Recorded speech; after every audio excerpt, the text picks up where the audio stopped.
This is the RPG Pundit, final boss and internet shitlords. And today I'm doing a boast that isn't really especially shitlordy, you could say. But it is about something I've heard some discussion going on about in social media lately. A subject within the context of DnD. And I put up, having a hard time keeping this proper here, but gosh darn it. There we go. Gosh darn it, what the since when do I not swear like a sailor? Alright. There, that'll do it, I guess. There. Alright. So I got Arrows of Indra and Dark Albion there. Before I tell you about the subject, which is going to be about languages in your D&D world, I wanted to bring up that I've got a new Patreon page. Some people wanted me to have a Patreon page of my own, so I made one.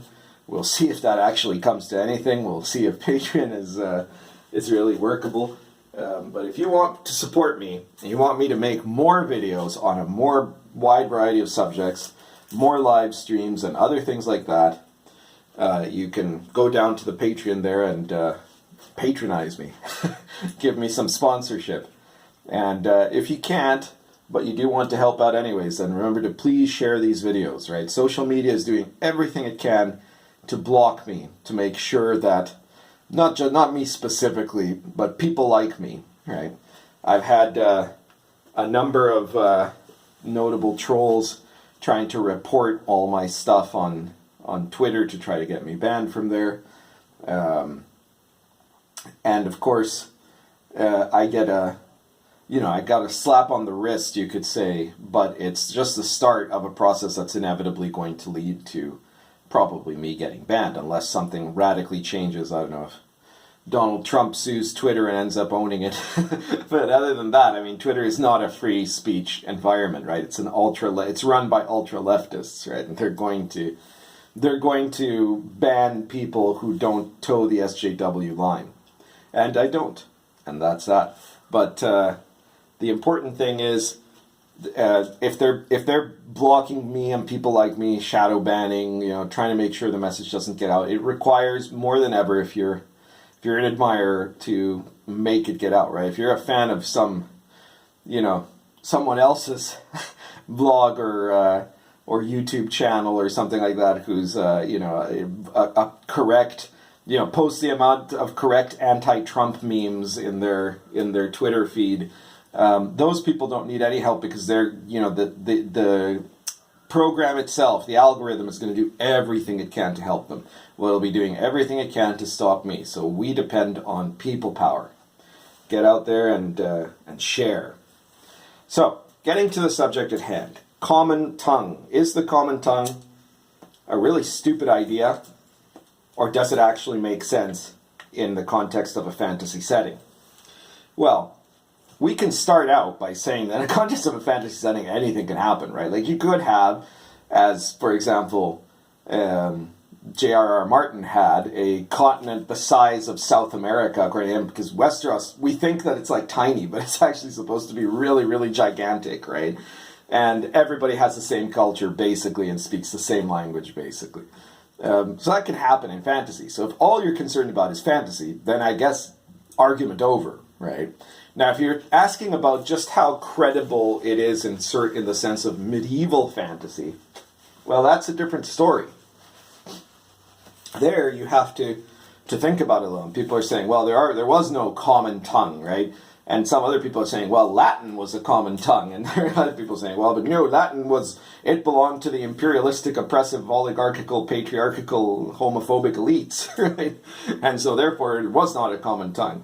And I think this is funny, because the truth of it, if you want to say, was there one single language that everybody of all classes, of all social classes, I mean, and of all backgrounds and in every part of the European continent spoke one language? No, obviously there wasn't that.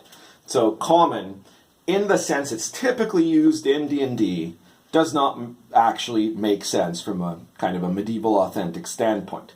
But it's also true that not just in Europe, but in pretty much any culture, you had always a common language of sorts that was used, and often more than one, in different contexts, right? So you had a certain language that might be the language of commerce and another one that might be the language of academia, or maybe they were the same language. In the Arrows of Indra setting, which is epic fantasy India, there was, of course, Sanskrit, right? And by the time that the epics of the Epic of India was being written, Sanskrit was no longer a spoken language in the common sense. It had become the sacred and holy language. And other little kingdoms in the north and the south of India, they had different languages. But Sanskrit was a unifying language. It was a language that everybody who was of a certain caste would be able to use to communicate with each other. And it was specifically the priestly caste, the Brahmins.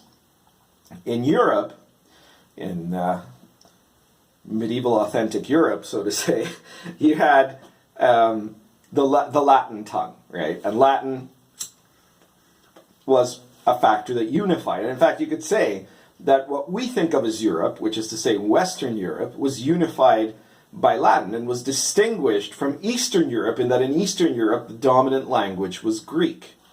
So if you wanted a universal language for the West, it was Latin, and in the East, it was Greek. And as soon as you got to an area where Greek was the lingua franca, not Latin, you knew you were in a completely different culture.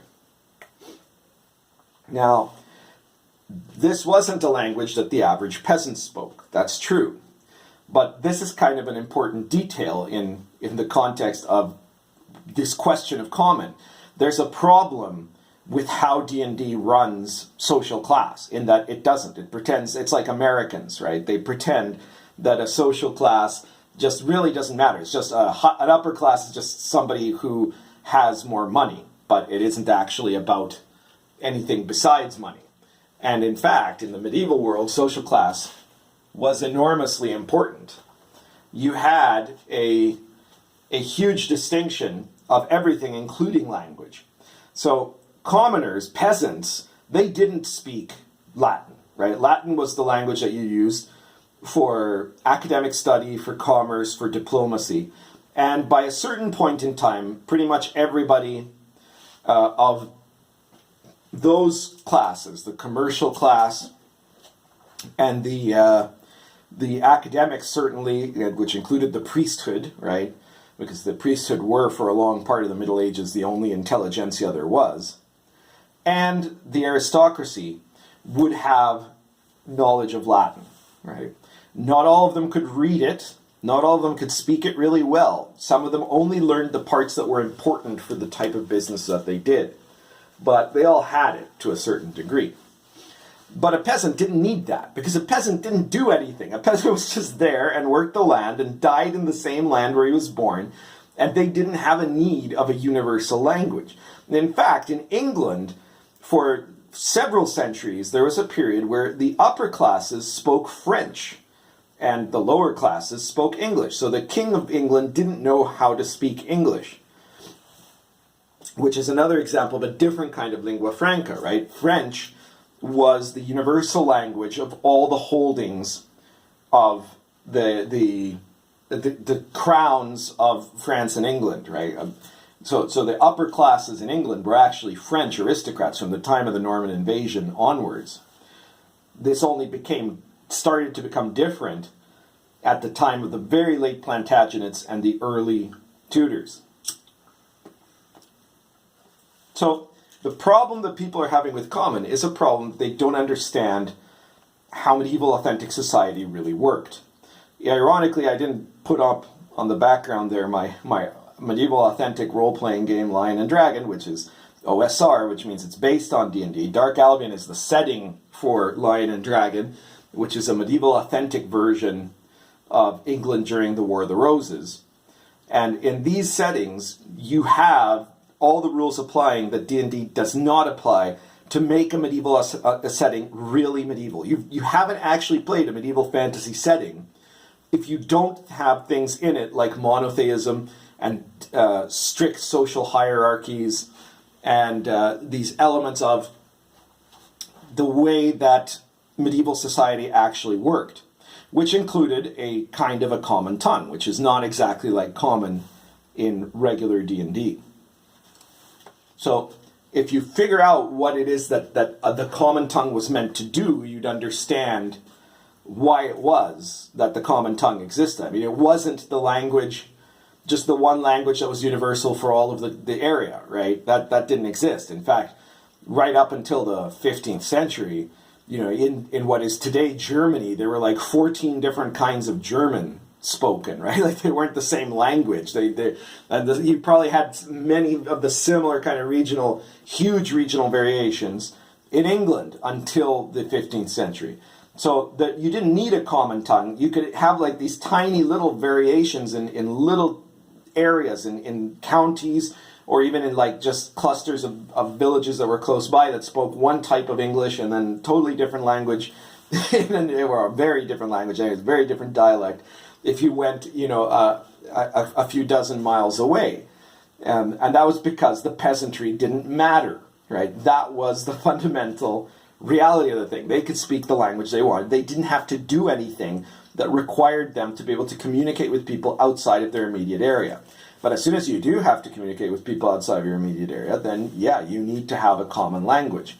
And so you had that in the Middle Ages, primarily in the form of Latin. There were a few other examples of common languages that rose up, especially for trade, as certain, you know, trading powers became important, or as I mentioned, French. But that was the reason for these languages to exist. And if you don't have a setting with strict social hierarchies and with the kind of medieval social framework, then you might as well just be saying, well, it doesn't matter because the setting isn't historical at all, right? It doesn't have to reflect anything, so you can just decide for yourself. But if you want it to be medieval authentic, you have to kind of go all in, right? You have to really consider how you're playing it. And when you are playing a medieval authentic setting, it's going to look and feel totally different than any D&D you've played before. And it'll be really interesting because you're still going around in plate mail or chain mail or whatever, and you might still be doing magic, and you might still be having, you know, quests, but if you're trying to make it medieval authentic, suddenly it's like you're doing it in a whole different place than you were before, right? It's like the difference of before and after, you know, Game of Thrones, right? Like before Game of Thrones, you had a certain idea of what fantasy was, and then after you had a different one. Well, Game of Thrones is not medieval authentic, but it draws on certain medieval authentic ideas that had disappeared from the common lexicon. It kind of tries to use these in a subversive way, but it still does that. Stuff that used to be a part of fantasy that got swept away by basically, I don't think it was even anything malevolent, it was just kind of Americanism, right? But that Americans never really understood the medieval European world very well because they were a product of a world that never had a Middle Ages, right? In America, their Middle Ages were in the old country and everything they'd left behind, right? So those things didn't matter. And the distinctions that still exist in Europe, which are very watered down compared to the Middle Ages, but distinctions about things like religion and social class are something that don't even figure to the American mind, right? So their American fantasy, it's like, yeah, they might be speaking in British accents, or in your head they're speaking in British accents, or they might be going around with swords and, you know, dressed in tabards and stuff like that. But in terms of their attitudes about things, they're mostly 20th century Americans. And that's something you should try to change. Unlike what you're being told today, where we want every setting to be like with 2018 woke values, it's way more interesting to run campaigns that are set with a different set of fundamental paradigms, of fundamental belief systems and ideas inside the setting that make you be in a different place than where you are, right? Not 21st century, you know, North America, and certainly not 21st century Seattle, right? But in a different place with different ways of doing things, right? And so if you do that, then yeah, you will want your guys to have your characters. If your characters are adventurers, which is sort of like if they were mercenaries, right? Depending on what they do. But if they're traveling characters that go around doing jobs, then they're going to need to have the common tongue. But the common tongue, whatever you choose to call it, whether it's Latin or whatever you make it in your world, would not be the language you use to speak to peasants. That wouldn't work. It would be the language you use to speak to other professionals, like your characters. That's all I have to say about that. So again, please share. Please support me on Patreon if you can. If you don't like Patreon, you can go to my blog, and on my blog to the right of the blog text near the top, there's a PayPal button, and you could just directly support me by PayPal. And again, if you can't or just don't want to support me economically, which if you do means I'll make more videos and produce more stuff and keep trying to entertain you more.